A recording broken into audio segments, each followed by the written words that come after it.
If you're bidding on construction projects, you may be required to get a bid bond. But what is it? How does it work? And do you need one? Let's break it down. A bid bond is a type of surety bond that guarantees a contractor will honor their bid and enter into the contract if selected. Here's how it works. When you submit a bid, the bid bond assures the project owner that your bid is serious and accurate.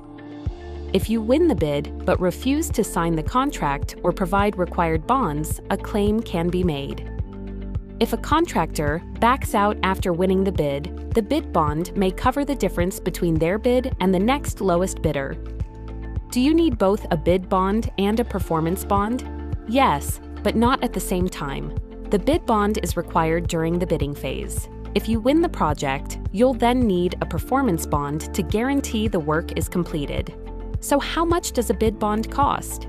In many cases, bid bonds are provided at little to no cost as part of a bonding program. But to qualify, contractors typically need to be pre-approved by a surety company. How do you get a bid bond? You work with a surety provider, submit financial and business information, get approved for bonding capacity, and request bid bonds as needed. Here's a quick example. Summit Ridge Construction submits a bid for a public project along with a bid bond. They win the bid but decide not to move forward. The project owner files a claim, and the bid bond helps cover the cost difference. If you're bidding on projects and need bid bonds quickly and reliably, we're here to help.